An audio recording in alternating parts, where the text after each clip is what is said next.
Welcome to the Historical Romance Sampler Podcast.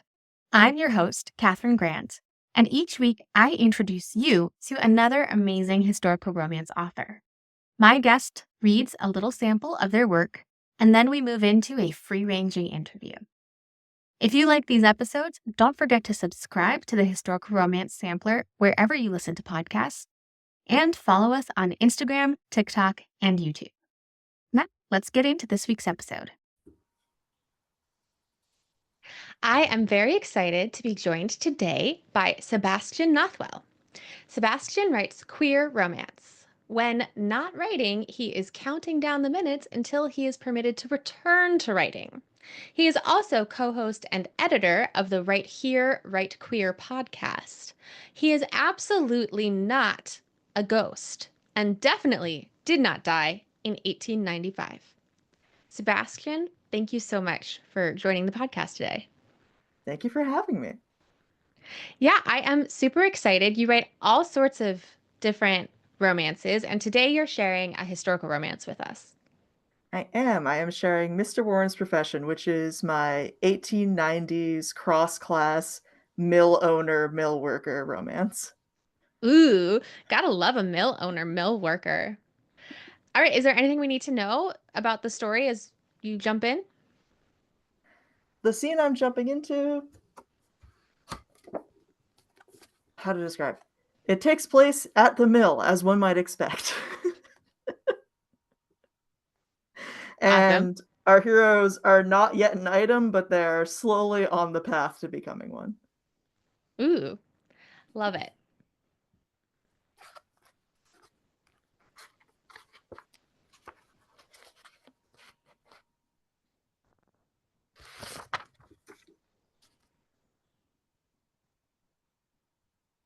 Aubrey had just shooed Mr. Althorpe into Mr. Jennings' office when another knock sounded. Aubrey went to answer it. Mr. Althorpe was already here, and Smith never knocked, so Aubrey assumed it must be one of the floor overseers coming to report. He opened the door. On the other side stood Miss Brewster. Aubrey wished he'd left it shut, but it was too late now. "Good morning, Mr. Warren," she said, stepping over the threshold. She brushed past him and strode to the center of the office, looking the whole of it up and down as if she were an empress coming to survey her empire. "Miss Brewster." Aubrey closed the door behind her. "I'm afraid this isn't a good time." "Have to disagree with you there," she said, peering over Smith's desk to inspect his empty chair. "Now is the only time. Where's Mr. Althorpe?" Aubrey hesitated, to his peril. Miss Brewster barreled on. "Don't try to palm me off with an excuse. I know he's here. I saw him come in not 10 minutes past." She focused her keen gaze on Mr. Jennings' closed door and stepped towards it. Aubrey half ran to block her path. "Mr. Althorpe is meeting with Mr. Jennings," he said. The left side of Miss Brewster's mouth quirked up, the closest to a smile Aubrey had ever seen on her face. "Figured that much out for myself, thanks." Aubrey withheld an exasperated sigh. "If you return to your station, I'd be happy to fetch you once they've finished." "And give him a chance to escape? No, thank you." She leaned against the edge of Smith's desk. "I'll just wait here till he's done." Aubrey swallowed. "Miss Brewster, please. Too distracting for you, having a woman in the office? Just keep your hands and eyes to yourself, Mr. Warren, and I'll be quiet as a church mouse." Aubrey refrained from rolling his eyes. If there was one thing she needn't fear from him, though he could hardly admit as much aloud.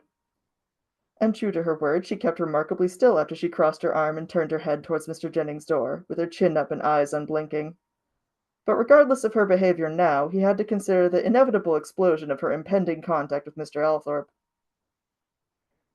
The crux of Aubrey's dilemma was this. She wasn't wrong. Rook Mill's wages were the lowest in the city. Its machinery was out of date, much of it in need of repair if not outright replacement. A deadly accident was only a matter of time. Miss Brewster and her working girls had threatened to walk out 3 times in the last year. Mr. Jennings placated them with breaks, leniency, and the implied threat of a dozen other women happy to step in and take their places. Mr. Rook, with his insatiable craving for profit, cared not for the literal hunger of his workforce. Mr. Althorpe, on the other hand. Aubrey tried to derail that train of thought, but it had already left the station and was well underway to its terminus. Compared to his predecessor, Mr. Althorpe showed far more interest in managing the mill. Given the chance, it was entirely possible Miss Brewster could win him over with her arguments. Throwing Mr. Althorp into her path would mean the sacrifice of any good impression Aubrey had made on him thus far, but Aubrey couldn't justify never taking the chance. His pathetic desire for the attentions of a handsome gentleman meant nothing in the face of true progress. Aubrey returned to his ledgers and did his best to pretend Miss Brewster wasn't there. His resolve didn't have to hold for long. "Make it so," declared Mr. Althorp as the door swung open and he returned to the main office. Miss Brewster leapt in front of him. "Mr. Althorp," she said, thrusting out her hand before Aubrey could do more than stand up and lurch impotently towards her. "Miss Brewster, Weaver." Mr. Althorp appeared stunned as he took her hand. Mr. Jennings emerged from his office in time to witness the transaction, but too late to prevent it. "How do you—" Mr. Althorp began. "Quite well, thanks," Miss Brewster replied. "Mr. Althorp, are you aware of the earning disparity between male and female mill hands?" Mr. Althorp blinked at her. Behind his back, Mr. Jennings shot a horrified look from her to Aubrey. Aubrey wanted nothing more than to drop his forehead into his palms. He settled for a small shake of his head. "I'm afraid not," said Mr. Althorp. "Then allow me to enlighten you. All the mule spinners in Rook Mill are men, as are the overseers, and the foremen, and the clerks. Every job with an inkling of a living wage belongs to a man. And before you tell me that they must have earned that place," she said, as Mr. Althorp opened his mouth to speak, "let me finish. Mule spinning, for example. One of the highest positions a man can attain, and only a man may attain it. What reason is given for this? Why, the weaker sex haven't the strength required to run the machine. This is nonsense. The self-acting mule is called such for an excellent reason. It is self-acting. All the heavy lifting, all physically taxing mechanical motions are done by the mule. The spinner need only tend it. Therefore, any man or woman of average strength should find it no difficulty. And yet, all the mule spinners are men. Does this not seem strange to you, Mr. Althorp?" Mr. Althorp, after it became apparent her question wasn't rhetorical, spoke. "Miss Brewster, would it be possible for you to put your concern in writing? I'd like to go over them in detail with Mr. Jennings." "I'd be happy to," she said, "if I thought it wouldn't be a wasted effort on my part. They've told us time and time again, sir, to wait patiently for all the big, important men in the world to notice our problems and, eventually, solve them. I've had enough of waiting. I'd like your answer now." "Yes," said Mr. Althorp. 3 sets of eyes gawked at him. In the absence of a verbal response, he elaborated. "Your foremost complaint is against low wages, correct?" He gestured to Mr. Jennings over his shoulder. "Mr. Jennings and I have agreed to raise them to a level better reflecting the mill's prosperity. It should take effect at the end of the week, sir," Mr. Jennings finished. Mr. Althorp nodded and returned to Miss Brewster. "By the end of this week, on my word as a gentleman, which I hope you'll come to trust." Miss Brewster continued to regard him with suspicion. Aubrey couldn't entirely blame her. "In the meantime," said Mr. Althorp, "your writings would be most helpful in moving forward with the mill. May I have that by the end of the week as well?" Miss Brewster stared him down a few seconds more. His hopeful smile never faded. "You may," she said at last, uncrossing her arms and holding out her hand for him to shake. Mr. Althorp did so, still smiling. "A pleasure meeting you, Miss Brewster. If you'll excuse me, I have some business to conduct with Mr. Warren." Aubrey jerked upright. Miss Brewster gave a short curtsy and showed herself out. Mr. Jennings bowed to Mr. Althorp and returned to his office. And so Aubrey and Mr. Althorp were left alone. The reason for it remained beyond Aubrey's understanding. Mr. Althorp, far from forthcoming, let an awkward silence settle between them. After half a minute, Aubrey could stand it no longer. "What may I do for you, sir?" Splotches of red appeared on Mr. Althorp's high cheekbones. Aubrey gave serious consideration to inquiring after his health. Before he could, Mr. Althorp blurted out a question of his own. "Would you care to take a turn about the mill yard with me, Mr. Warren?" The words poured out all at once, the torrent sweeping over Aubrey and leaving him stunned. It took a moment for him to collect himself enough to reply. "Of course, sir." Mr. Althorp's tight smile relaxed in unmistakable relief. He remained silent as they left the office, though several times he bit his lip, and twice he opened his mouth as if about to speak, but caught himself, clearing his throat and adjusting his cravat. On one occasion, he raised his hand to cover his mouth, rubbing his palm over the lower half of his face and on down his neck. Aubrey found his eyes following the hand's progress as it stroked that slender throat. He hurriedly looked away. They walked on in silence, past the boiler shed behind the mill and back around to the offices. Aubrey stopped beside the door. "Was there anything else you wanted, sir?" he asked. "Yes," said Mr. Althorpe, much to Aubrey's surprise. "I have something for you." "Oh?" said Aubrey, his bewilderment barring a more articulate response. Mr. Althorpe, preoccupied with retrieving something from the inner pocket of his jacket, took a moment to respond. "A small token of my appreciation for your diligence." Aubrey stared at the object Mr. Althorpe held out to him. A narrow, rectangular receptacle with a hinged lid at one end, made of silver and embossed with intricate curlicues around the edges. These ornamental curls framed the central engraving of "Warren" in elegant script. Aubrey didn't need to see it open to know it was empty. The box itself was a gift, and an extravagant one. Impossible as it seemed, he couldn't deny the reality before him. Mr. Althorpe was attempting to present him with a calling card case. What possible use Mr. Althorpe thought a clerk who scraped by on 10 shillings a week could have for such a thing, Aubrey couldn't fathom. And yet there it lay in Mr. Althorpe's outstretched palm. It occurred to Aubrey he should probably respond to this. "I couldn't," he stammered out. The expression of anguished disappointment on Mr. Althorpe's face silenced him. "Oh, but you must," Mr. Althorpe implored. "I insist." Aubrey hesitated. He could hardly hope to refuse his employer's insistence and retain his position. Besides, as useless as the trinket was, the thought behind the gesture seemed sincere. "Thank you, sir," he said. A second or two afterward, he remembered to take the calling card case from Mr. Althorpe's hand. The metal felt warm in his fingers. He slipped it into his waistcoat pocket. Mr. Althorpe nodded smartly, satisfied. "You're quite welcome, Aubrey. That is, if I may call you Aubrey?" Aubrey gave a start at the first utterance of his Christian name. In Mr. Althorpe's aristocratic accent, it carried echoes of Aubrey's fantasies, but a twinge of bitterness followed. Of course Mr. Althorpe might presume to call him Aubrey. It was Mr. Althorpe's right as his employer and social superior. He could call him anything he liked, clerk, boy, you there, and a half-dozen ruder terms, and Aubrey would be obliged to answer. By the second time Mr. Althorpe said his name, Aubrey had recovered his composure enough to respond with minimal venom. "As it suits you, sir." "Lindsay," said Mr. Althorpe. Aubrey allowed himself a confused frown. "Beg pardon, sir?" "You must call me Lindsay. That is, if I'm to call you Aubrey. It's only fair." It took a concentrated effort on Aubrey's part to keep his jaw from dropping open. Words failed him. He could only stare. Mr. Althorpe, meanwhile, seemed blissfully unaware he had said anything out of the ordinary. He maintained his placid smile as Aubrey stared in silence, his mind chugging along like an overworked engine to try and understand what the deuce was happening. His heart beat faster, his pulse reverberating through the calling card case in his pocket. "Very well," said Aubrey. Then he added, "Lindsay." Lindsay's smile broadened into a grin.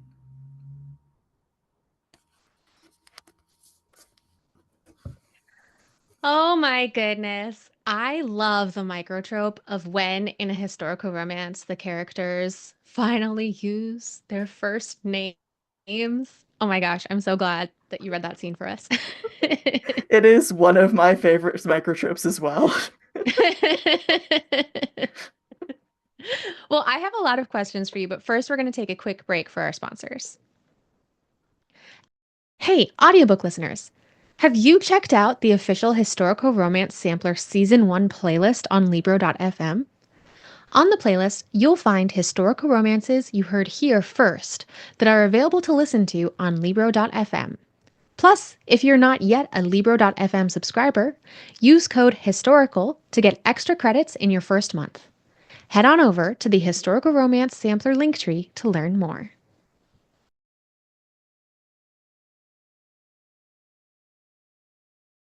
I am back with Sebastian Nothwell, author of Mr. Warren's Profession, which we just heard, and also co-host and editor of Right Here, Right Queer podcast. And you just read us a delicious sample of this class differences, mill like labor workforce scene. And, like we were saying, I love the microtrope of they've just given each other permission to use their first names. Some of the things that stuck out to me in this scene was the another microtrope that I love in class differences, which is the kind of like the education of the higher class person on how privileged they are and how, Yep. like, no, I can't use a calling card box. So, how did you think about that as you were writing this class difference novel? I think that particular microchip was inspired by how, when I was writing this at the time, I was working boutique retail on food stamps. So Wow. I was like struggling to get gas in my car to get to work. And meanwhile, the people we were selling to were people with vacation homes and yachts. So, like, Yes. it was such a vast gulf that about once a week I would encounter a customer who would say something and it would just be so immediately evident that they lived in a completely different world. And every once in a while, I did let the retail mask slip and tell them something they weren't quite ready to hear. Like, oh, there was a moment where one of our furniture dealers asked me for my opinion on like how a particular piece of wicker would work on his vacation home deck. And I was like, I'm not really in the tax bracket to answer that question. I don't really have I've never really formed that particular opinion. Right. What was necessary to get to a happily ever after in the historical romance text for these two characters who are from such different backgrounds? It's a lot of trial and error on their parts trying to bridge that gap, and it helps that the aristocratic character, Lindsay, is a bit more open minded to bucking social norms than most people in his class. He's much more, he's not quite on Edward Carpenter level, if you're familiar with that I don't particular. think so. Okay, so Edward Carpenter was a late 19th and early 20th century socialist and gay rights advocate. Okay. So he was ahead of his time on a lot of levels, and one of the more notable events of his life was looking at his middle class upbringing and going, wait a minute, this is all hollow and pointless pageantry. I'm going to go buy a farm and live on it with my working class boyfriend, and we're going to build a commune. Okay. Love Yeah. it. So Lindsay's not quite at his level just yet, but he is closer to his level than most. Yes. Yeah. Well, and clearly there's a lot of research, like just in this scene, all of the conversation about the self-acting mule and also the detail of the calling card case. Can you talk to me about your research process for building this world and writing this novel? Yeah, it was a lot of fun to research just because I find the Victorian era fascinating, just that kind of shift from a pastoral society to an industrial one, which Hmm. had begun before the Victorian era happened and continued on after the Victorian era happened. But it's really that 100-year span where everyone goes from 0 to 60. Yes. And for the mill part of it, I didn't get the chance to travel to England to research, but I was able to go to Lowell, Massachusetts, where they have the Boot Mills Museum. And Hmm. the information they have available there is just like absolutely mind-blowing and extraordinarily helpful in building this world. Yeah, I was just like, "Oh my gosh, you have looked at a mill. I can tell you've been able to like really sit with this and I loved it." I've been fortunate Um, enough to be in a room where they turned on just one of the spinning jennies, and the noise that generated was more than enough to the point where before they let you go in, they make you put on ear protection. that's crazy. It's And that was wild. what children were working in Yeah, the yeah, yeah, 19th yeah, yeah. century. Yeah. Yeah. Okay, so you write not just historical romance, but you also write fantasy romance, some paranormal stuff. What draws you into a story? And like, do you know going in what genre it's going to be, or do you kind of, does the story tell you as you're writing it? I start with character archetypes first, and before I get any story beats down, there's usually a couple of like high intensity emotional moments I want to have happen. So Mm. like for Mr. Warren's Profession, spoiler alert, I knew I wanted there to be a boiler explosion. And I was like, Ooh. okay, what kind of plot do I have to build around that to make that happen and make sense? Do you know why you wanted there to be a boiler explosion? That I don't know. That I can't explain. I just I was just like, you know what? We'll really make this hit boiler explosion. We'll get the big dramatic set piece. We'll get like the emotional, is he gonna be okay? Is he gonna make it? We'll get the worrying separated by time and distance. We'll get the this concern for this other person is consuming my every waking moment, but because of the constrictions of our society, I can't even pretend that I know him. Like, Yeah. just that. So I knew I wanted that kind of high octane emotional moment. And then the rest kind of fell into place like, well, now it has to be at a textile mill, of course. I love that. I love that idea and that it gives you so much momentum to start with that really big moment. This is a question that reveals a lot about me. I don't know if it will reveal a lot about you, but on your website, you have a Patreon. And a part of your Patreon is that you offer your drawer fic, which is like stuff that you started writing and it's your unedited work that you're offering up to your Patreon subscribers. And I, hearing about that, had so much anxiety of like, oh my gosh, you're letting people read that? So my question is, do you have that anxiety at all? How do you overcome it? Or are you maybe looking at this creative life so differently than me that you can tell me what how I should change my mind? I think it's partially a difference of perspective and partially if someone has gone through the trouble of subscribing to the Patreon, they're already on my team. So like it's less the work being judged by the general public and more the work being judged by a friend, if that makes sense. Mm, yeah, that's lovely.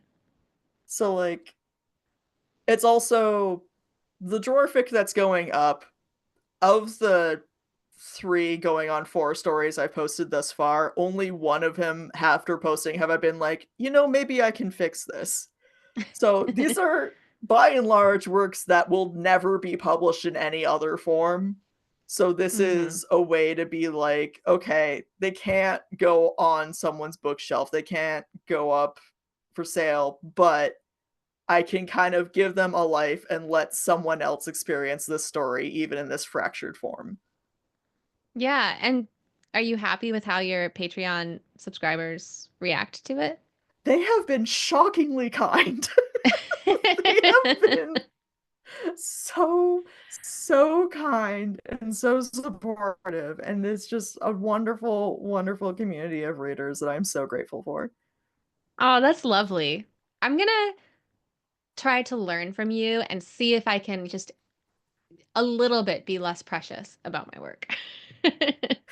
The other part of that, I think, is I went to school originally for illustration, and part of the critiques process, which I have learned isn't necessarily standard across illustration colleges, was every week you make a piece of art.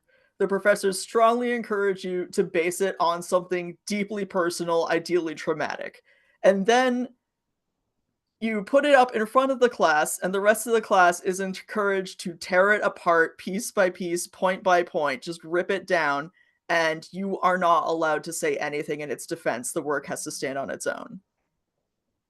So, Wow. like, no review I've received has been worse than that. So, like, it has Yeah. given a different perspective, I think. Yes, you've built a thick skin. Yeah. And I noticed your cover was illustrated. Do you illustrate your own cover or illustrate any of your work at all? I do occasional graphic design work for it. Part of the reason I'm not a full-time illustrator now is because one, I'm frankly not good enough, and two, my hands kind of gave out in school. So Oh like by the no. end of my degree, I couldn't draw enough hours every day physically to get good and then keep up with building a portfolio and producing the amount of work I would need to make it full time. So That's switch gears to devastating. writing. Yeah, it was pretty rough there for a while, but then I got a novelist career out of it. So like, silver lining. Yes, I still right. get to tell stories even if they aren't graphic novels like I was originally hoping for. Right. Yeah. But Wow. my cover art is done by these days it's Jan Falk, also known as Thistle Arts across most social media. He Okay. does book covers for me and for a lot of other queer romance authors across all genres. He's done like paranormal, fantasy, historical.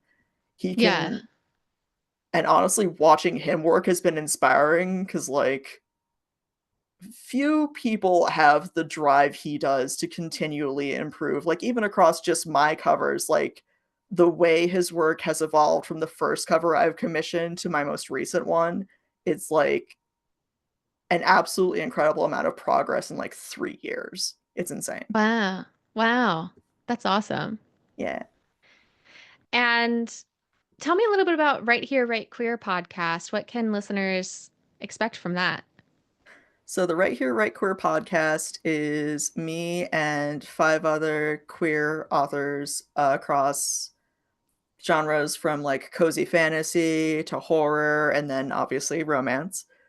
Every week we have either an interview with an author from outside of the podcast or discussing our own work or a panel discussing our favorite tropes or like our writing process.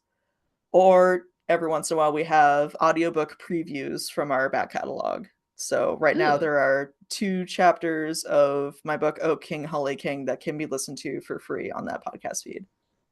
that's so fun. That's a great Yeah, idea. I love the idea of the collectiveness of it, and you can get all these different types of content going. it is a real motivating factor in keeping going with it, just like being able to kind of collaborate. Because, like, no joy hits quite like collaboration in my experience, like whether it's Mm. hiring a narrator or an artist or working together with other authors for the podcast or even just like giving each other feedback on our work. Like it's just it's the purest dopamine hit I've had yet. Mm, that's a lovely way of saying that. Yeah, I mean, writing is so solitary that when you Really find your is. people, it just makes a big difference. Yeah, for sure. Yeah. Okay, I have one more question and then we're going to do love it or leave it. Who are some of the historical romance authors that you think have influenced your work the most? It feels like a cheat and a cliche to say Jane Austen. You can say Jane Because Austen. technically she's a contemporary romance author. It's just her contemporary period was the early 1800s. So it's a lot of Jane Austen. I just really admire her the deft way she handles character building Yes. and just the very like subtle, satirical but never unkind approach to narrative. hmm Like she's very much sitting back and having a laugh at everything that's going on, but ultimately she's rooting for her characters as much as you are. Yes. Yes. That's lovely. Authors more generally who've influenced me, I would say Herman Melville is a big one. I Mm. read Moby Dick too young and made it my personality for an entirely unforgivable number of years. And then Wow. Victor Hugo, So you like I big, haven't chunky books.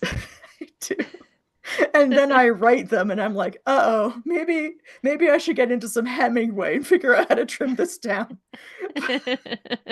And then Charles Dickens, just because like the mystery of Edwin Drood, I have gotten 3 of my own novels out of trying to make that make sense. Oh, And interesting.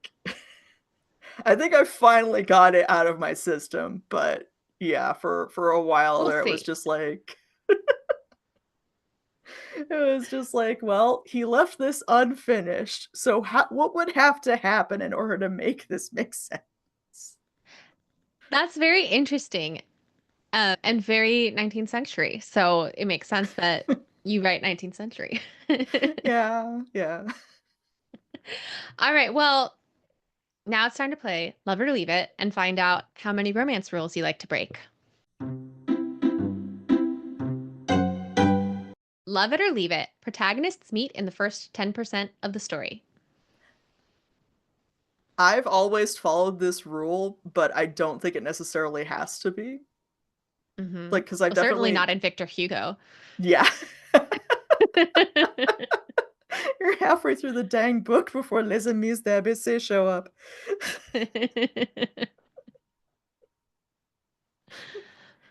Okay. Love It or Leave It. Dual point of view narration. I love it. Love It or Leave It. Third person past tense. Can't live without it. Love It or Leave It. Third act breakup or dark moment. Leave it. Leave it in the harbor. Tie cement bricks to it. Just let it go. Ooh. Just let it go. Okay. Love It or Leave It. Always end with an epilogue. I've never been upset by the lack of one, if that Okay. makes sense. Yes. Yeah. Okay. Love It or Leave It. Always share your research in your author's note. I should be better about this. I haven't done it. If only just because, like, by the time a book's ready for publication, I'm so done. I don't want to think about it a second longer than I have to. But Yes. I have made social media posts sharing my research, if that counts. Yeah, it does. Yeah. Are there any other romance rules that I didn't ask about that you like to break? Not that I'm aware of. I know there are definitely things I've done that have upset people who are expecting something else. But what are your thoughts on the hurt comfort trope? I like the hurt comfort trope. I think it depends how it's like anything. It depends how it's done. I don't know that it can be, I don't know that I've read it as the main trope of a book. It's more like a beat, but I tend to like it. Yes. I have been stubborn enough, let's say, to use it as the main beat of a story with Ooh. mixed results. The people who love it really love it. And other people are very confused as to why there are no fewer than 4 sequences of characters getting injured and then recovering, and then they're injured again, and then they're recovering again. And wouldn't you Oh, believe it? interesting. It's something I'd always wanted to see more of in fiction, but I have definitely struggled with how to market it to its very, very pinpointed audience. Is it always the same caretaker or are they kind of like switching off? They're switching off, but like Okay. even that was a bit much for folks, and like I get it if it's not like your bread and butter, if it's not what you get out of bed in the morning for, it can get tiresome. Well, That I okay, now I'm gonna understand. read it to have an opinion. Which story is this? This would be Firenzo, my Fiorenzo. historical fantasy based on it's a world very heavily based on 18th century Venice, Ooh, that's and there may or exciting. may not be dragons. Oh, okay. Well, so that's a good time for me to ask, where can our listeners find more about you and your many books? You can find me, all my social media, all my books, all my podcasts, my everything on sebastiannothwell.com. Awesome. And I'm gonna put that in the show notes so listeners, you can just go click. Sebastian, thank you so much. This has been really fun to hang out with you and talk to you and get to know you. Thank you so much All for right, having me. This great. is a hoot and a holler. That's it for this week. Don't forget to subscribe to the Historical Romance Sampler wherever you listen, and follow us on Instagram, TikTok, and YouTube. Until next week, happy reading!